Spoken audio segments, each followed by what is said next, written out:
Historia número 14. Reparar el daño en vida. Cuando tenía como 4 años de edad, mi hermano, 7 años mayor que yo, me inició a las relaciones sexuales. Me gustaba la atención que me brindaba. Siguió experimentando con mi cuerpo hasta que tenía yo 14 años. Empecé a masturbarme inmediatamente después de mi iniciación a las relaciones sexuales, pero sentí ansiedad de que mi pediatra se diera cuenta. Intenté detenerme, pero no pude. Recuerdo masturbarme en primaria, pensando que mi escritorio me escondía. También me masturbaba viendo la televisión en compañía de mi familia. Simplemente decía que tenía frío y me empalmaba cobijas para que nadie viera lo que yo estaba haciendo. En jardín de niños yo empecé a exhibirme ante los niños y nuevamente me gustó la atención. Pasé mi adolescencia teniendo relaciones sexuales con otros adolescentes y hombres, y adultos que en muchas ocasiones me doblaban la edad, y uno que era 4 veces mayor que yo. Me sentía fea y tonta, y a mis compañeros de escuela yo no les caía bien. Me di cuenta de que podía recibir la aprobación y aceptación de los hombres si yo era sexual con ellos. Aunque empecé a asistir a terapia cuando yo cursaba el segundo de secundaria e intenté controlarme, seguí teniendo relaciones sexuales, sola y con otras personas, y odiándome por ello. Yo no tenía límites y era tan indiscreta sexualmente que mi mejor amiga solicitó mis servicios para quitarle la virginidad a su hermano menor como un favor para él. Mi promiscuidad era vista por mis compañeros con una complacencia que ahora me enferma. Intenté mantenerlo como un secreto de mis padres. Empecé a ver a un hombre de 27 años cuando yo tenía 15 años. Previamente había tenido relaciones sexuales con una docena de hombres, pero estar con ese hombre me alejó de mis amigas y casi destruyó a mi familia y casi me orilló al suicidio. Me golpeó y me engañó. Me violó en una ocasión cuando estaba demasiado dolorida para tener coito y en una ocasión inmediatamente después de un aborto. Intenté dejarlo, pero no pude, así que dejé de comer durante un mes. Nadie en el trabajo, en la casa o en la escuela parecía darse cuenta de mi dramática pérdida de peso y me sentí sola y atemorizada. No sé qué poder finalmente rompió mi adicción de 4 años a él, pero un día sentí como si me hubiera despertado de un trance y lo abandoné.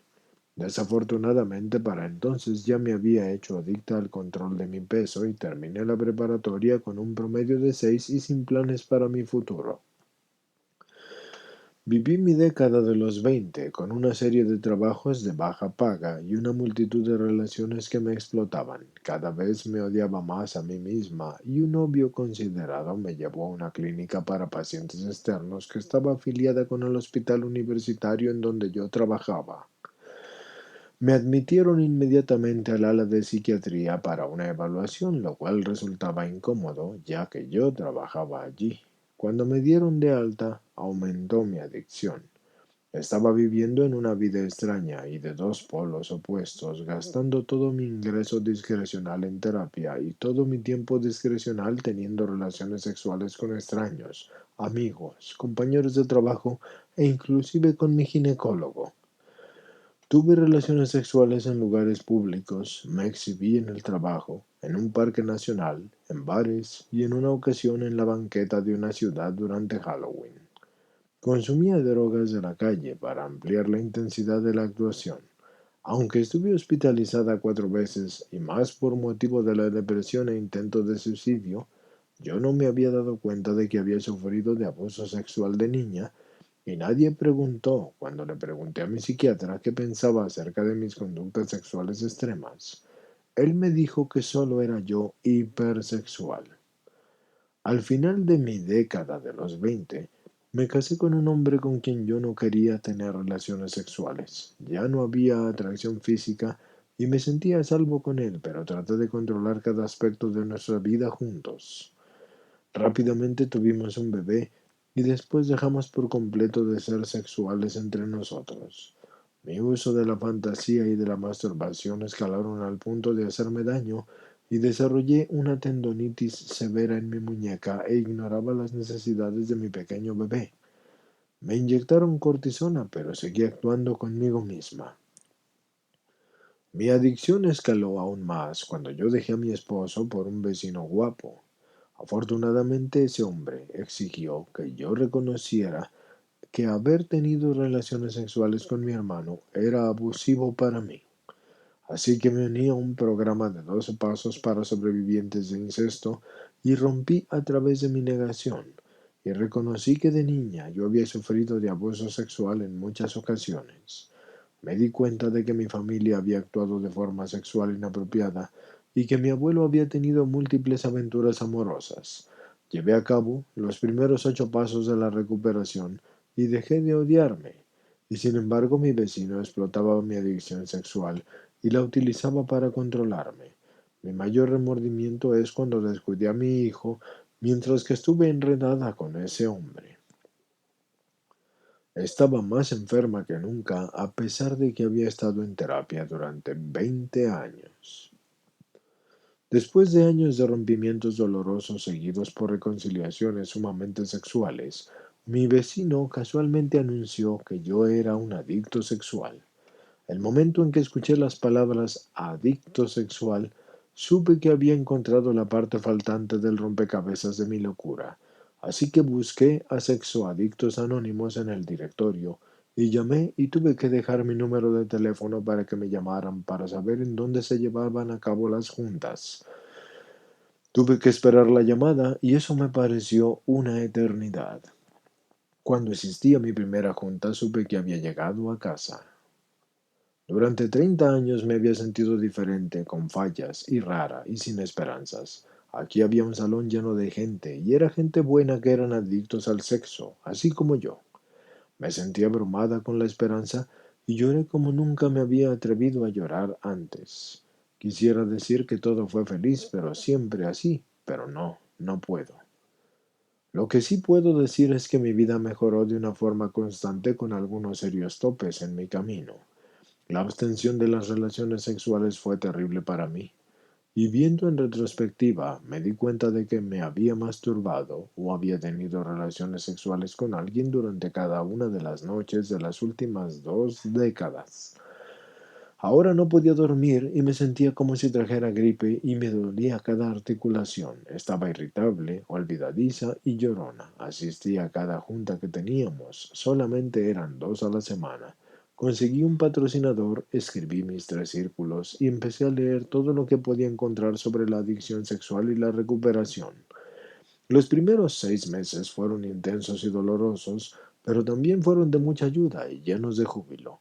Tenía amigos en la recuperación y terminé mi relación con el vecino. Después de 8 meses dentro del programa, violé una regla del círculo medio y le conté a un hombre casado que yo no estaba en SAA, pero él tampoco estaba en SAA. Acerca de mi adicción fue que yo le conté.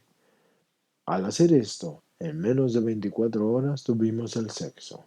Y aunque él tenía un matrimonio abierto, lo que yo había hecho pertenecía a mi círculo interior y estaba tan enojada conmigo misma que yo me torné suicida. Al hacer esto dejé de comer. Y mi gran esperanza para la recuperación estalló con mi recaída y me sumí en la desesperación. Durante aproximadamente un año tuve una recaída con este hombre y asistí a juntas y perdí varios patrocinadores y fui a terapia y bajé y subí de peso y de alguna forma es que no perdí mi horrible trabajo. Estaba sumamente deprimida y atemorizada de que los 12 pasos no fueran a funcionar para mí. La mayoría de los hombres en el programa no comprendían el papel que juega el elemento de la relación en mi adicción y se frustraba esto con mi recaída. En esa época era la única mujer que asistía a las juntas de la forma regular en nuestra ciudad, pero yo seguía asistiendo a las juntas porque eso era el único lugar donde en el mundo yo me sentía a salvo. Y aun cuando los hombres en el grupo pudiesen no haberme comprendido totalmente, me escuchaban cuando yo compartía y estaba aprendiendo a amarlos a ellos y a mí misma también. Mi pareja de actuación abandonó a su esposa Y nuestra relación ahora cumplía con los requisitos de la sobriedad. Eran relaciones sexuales con una pareja monógama y formal. Se convirtió pues en mi novio y tuvimos tanto relaciones sexuales sanas como no sanas, mientras que yo aprendía lentamente a fijar límites. Todavía luchaba con la masturbación y la movía hacia adentro y fuera de mis círculos en varias ocasiones y seguía asistiendo a las juntas. Un suceso decisivo en mi recuperación tuvo lugar entonces. De la desesperación de encontrar patrocinadores, 5 hombres y yo formamos un grupo de copatrocinadores y nos reuníamos una vez a la semana para leer nuestro programa de pasos y salíamos a cenar y asistíamos todos a la junta.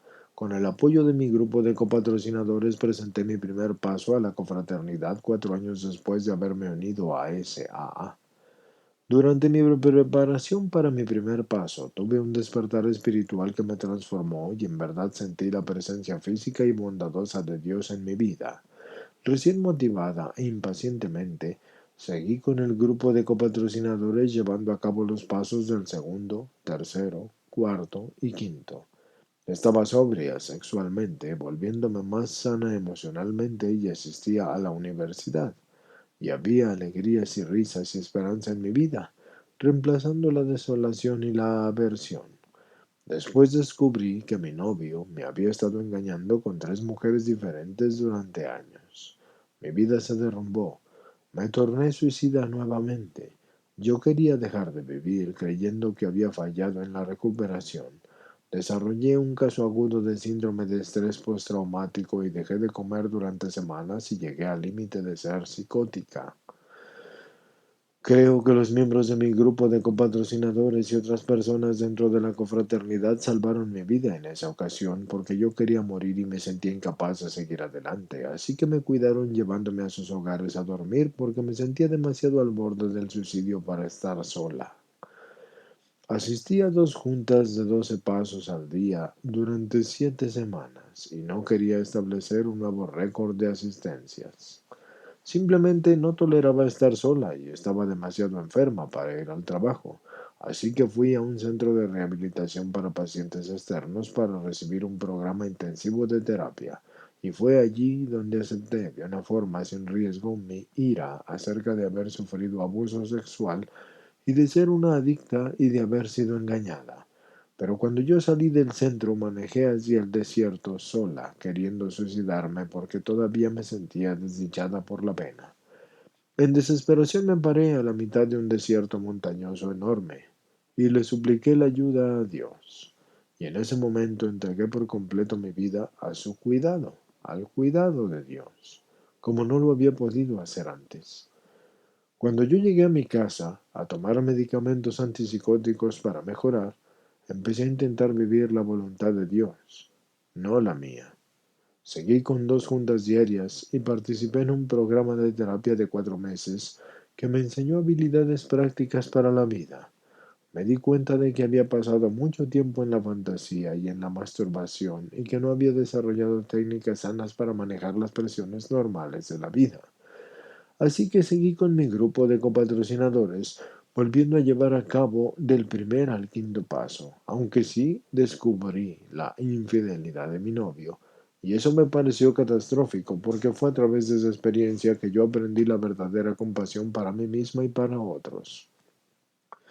Estaba aprendiendo a dejar de estar en control y a dejar de estar en lo cierto, y estaba convirtiéndome en una madre amorosa con mi hijo y recurría a Dios para recibir ayuda. Mi novio regresó para tratar de reparar los daños que había cometido. Todavía yo estaba enamorada de mi novio a pesar de lo que él había hecho y fui capaz de perdonarlo, aunque el perdón tardó años. Permitirle regresar a mi vida causó inicialmente mucho conflicto con mis amigos y mi familia que me habían apoyado durante nuestro rompimiento. Algunos sentían que yo actuaba al estar con él. Afortunadamente seguí haciendo oración y reuniéndome con mi grupo de copatrocinadores y llevando a cabo los pasos. Así que me tomó tiempo, pero finalmente me di cuenta de que me había estado escondiendo de la confraternidad en general y reuniéndome solo con mi grupo de copatrocinadores. Esto lo hacía porque yo también me sentía en conflicto por haberme reconciliado con el hombre con el que estaba por convertirse mi esposo. Así que seguí luchando con una depresión persistente porque yo temía que había sido causada esta depresión por el hecho de estar con él. Con el tiempo yo regresé a involucrarme de tiempo completo en SA y conseguí un nuevo patrocinador y fui a la convención internacional y me casé y volví a llevar a cabo los primeros 7 pasos. Y con el cuarto y quinto paso me di cuenta de que había estado deprimida desde mi temprana infancia. Al usar el sexto y séptimo paso pude ver la depresión como un defecto de carácter, o como yo lo prefiero llamar, conducta no efectiva, y así pude pedirle a Dios que me la quitara. Con la ayuda de Dios rara vez estoy deprimida ahora y tengo un arsenal de herramientas para combatir la depresión si ésta se presenta, así que perdoné a los miembros de SAA que me juzgaron dándome cuenta que yo también los había juzgado y que los había arrastrado hacia mi vergüenza, y ahora estoy en medio de llevar formalmente a cabo y por completo el octavo y noveno paso. He reparado los daños a mis padres, por lo que ocasioné con la relación de mi novio de 27 años de edad. Les dije cuánto sentía haber intentado suicidarme en su casa, aunque sí les he reparado los daños en vida a ellos, cuidando de la madre de mi padre durante 5 años. Decir las palabras para disculparme acerca de ciertos sucesos específicos, eso me ha cambiado para siempre. Yo ya no tengo miedo de hacer o de admitir mis errores. He hecho varias reparaciones de daños formales y he descubierto que cada una es una experiencia liberadora. Aunque todavía no termino el octavo y el noveno paso, diariamente llevo a cabo el 10º paso. Mi odio a mí misma se ha desvanecido por completo. Mis padres y yo estamos más unidos que nunca y estoy muy agradecida de haber llevado a cabo esto cuando ellos todavía están vivos. Mi hijo y yo estamos tan unidos como un joven de 16 años de edad y su madre deben estar. Tengo buenos límites y adoro a mi esposo. Compartimos una práctica espiritual y tenemos la mejor relación íntima que yo haya tenido jamás y mi peso está estable. Tengo amigos cariñosos y gozo de buena salud y a través de la gracia de Dios regresaré a terminar mis estudios universitarios. Manifiesto mi agradecimiento a SAA al trabajar con otras personas. Patrocino a varias personas y formé una junta y soy su secretaria. Soy voluntaria del intergrupo local y estoy realizando servicio con la vinculación nacional y hago estas cosas porque le debo mi vida a este programa. Antes de que yo conociera a Sexoadictos Anónimos, pensé que yo era un error, sola en este mundo, pero aquí, en SAA, encontré las respuestas que no había podido encontrar. Estoy agradecida de ser un adicto sexual en recuperación.